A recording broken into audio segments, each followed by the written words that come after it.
Hey everybody, my name is Templar and welcome to Templar's Tabletop, a YouTube channel all about tabletop role-playing games. This is very excitingly my first ever video in the studio. It's looking great in here and I'm excited to bring you guys a review of the game known as Metro Otherscape. This is a game that's just been released by Son of Oak Studios. Their previous hit was called City of Mist, but we're going to take a look at this book which I just got from their Kickstarter and give you guys a little bit of a tour of what this channel might be about. So let's dive right in. First off, let's do a little overview of what we're talking about today. We're going to take a look at what is this game, the history of the game, the core mechanic, things that I like, things that I think could be improved on a little bit, and my overall thoughts and conclusions. So without any further yapping, let's jump right into it. First off, let's give an overview of this game. Metro Otherscape is a cinematic cyberpunk RPG. So as we take a quick look through the book here, one thing I want to compliment the studio on is their art and their design is just really, really epic. So this is taking place in a world where it's cyberpunk, so think Blade Runner. And the situation here is though that there's also this element of magic. Basically these things called sources have emerged and they are essentially distilled legends. So King Arthur might give somebody the power to have a magical sword, but they're also on a motorcycle taking out androids. So it's really got a cool cyberpunk flair. Their previous game, City of Mist, leaned into those sources as well, but in this case we've even delved deeper and we're going more on the cyberpunk and less on the crime noir. Speaking of an overview, this is in the family of Powered by the Apocalypse. This type of role-playing game is a narrative-based game. It uses a 2d6 core resolution mechanic, but we'll talk about that more later. But when we're talking about narrative, Dungeons & Dragons is a d20 system, and so you're going to be rolling a d20, and there's lots of stats and numbers, where this focuses more on telling a great and compelling story. As I mentioned, it's cyberpunk, and the goal here is to really get cinematic action. And so if you are a GM or a player that likes more story-focused games, this might be right up your alley. Let's continue on. This first one, one of the focuses is in the city of Japan. There's another book that was released in this Kickstarter that's all about the Japanese megacity, these huge sprawling cities filled with all sorts of cyberpunk glory, but we'll talk about that in another video, probably at some point.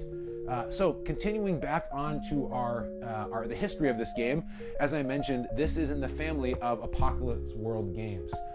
And then that series of games spawned something called Dungeon World, which was kind of my introduction into this whole array of story games, and I fell in love with that game.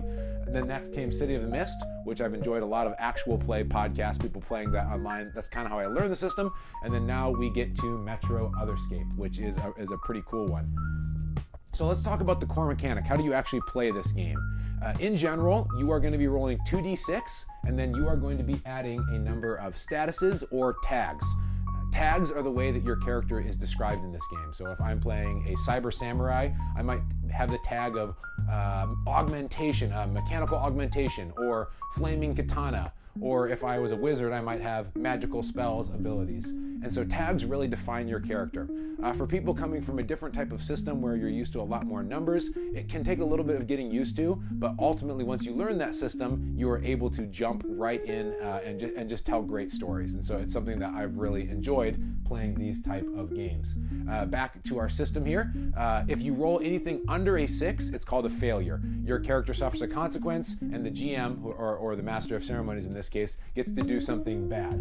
If you get a 7 to 9, you succeed at a cost. And I think that's really where the core, my love of this game is that often characters are succeeding, but there's a complication. There's a hard bargain, there's something they have to do, or they lose a piece of gear or some resources, and it makes the game feel like high stakes, which I really enjoy.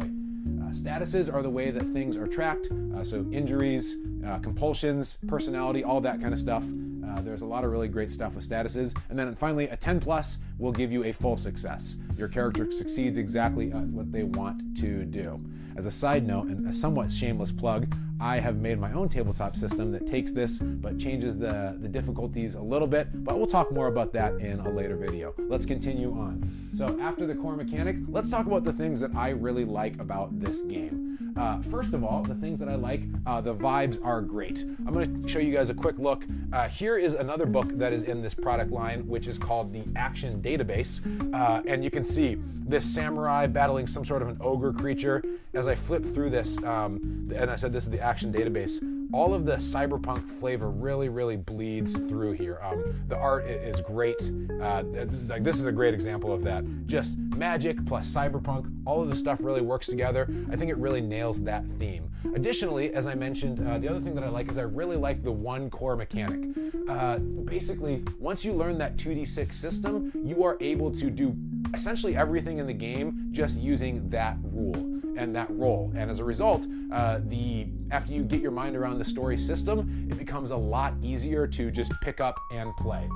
I want to show one more thing real quick. I'm going to go over to my screen. But the other thing that I really like, there's something really unique about the character creation. And sorry for the flashbang, I've got a white screen here. But I'm going to take a look at this character. So most of the time in a tabletop role-playing game, you're going to be constrained to typically playing humans, and there's a little bit of a limit on the kind of characters that you can play within reason. Obviously, within other systems, you can make whatever you want. But this character is really interesting.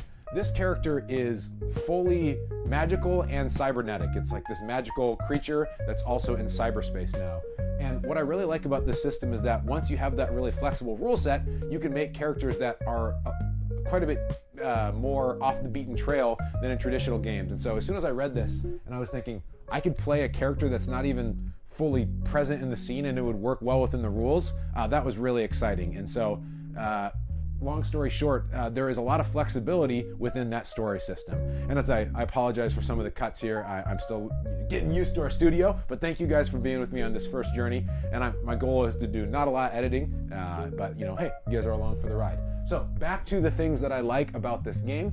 So as I said, the vibes are great, and I really like the core mechanic. Now some things that I think that they could improve on, or just some things that I personally didn't like as much. And I will move on to the next slide. And again, this is all subjective, but number one, investigate. So if you are a City of Mist fan, one thing that is different from this game than the old game is that they've streamlined all of their old moves, the way that was played the game, into one move. I previously said that I like that they simplified it into one mechanic. But one thing that I think that I lost just a little bit, there was one move in the previous game called Investigate, which was the way that your characters got information, and I thought it was so well written. And the one maybe double-edged sword of consolidating into one move is that some of those moves that I thought really fit the game well, and in this case the Investigate move, where it was really clear on what kind of information you could get, you lost just a little bit of that granularity and that detail. And so while overall I'm happy with the system, I was a little bit sad that we lost a little bit of that, some of that magic from that first game. However, it's a trade-off that I'm happy to take because overall I think the system benefits from it. Number two, now this is a little bit nitpicky, but I'm going to compare and contrast. This is the Action Database. As I mentioned, I love this front cover. On the main book itself, it's by no means bad, but I felt like there's a little bit of a missed opportunity in that it's a fairly static image, and I would have liked to see a little bit more dynamic on that cover. But again, I'm nitpicking here. So let's go to final thoughts and my conclusion. What do I think about this game? I'm going to give this game a solid 9 out of 10. I'm very happy with this game. I'm really excited to try it out. I haven't had a chance to play it yet. #ForeverGM. But I'm really excited. It's in my hands now, and the buzz is real. So if you're hosting a game, please let me know because I need to play this game. So we'll move on to the final comments and remarks of this video. What is next for Templar's Tabletop? So the next thing that I'm planning on doing is making a quick guide on how to solo roleplay. You guessed it, Metro Otherscape.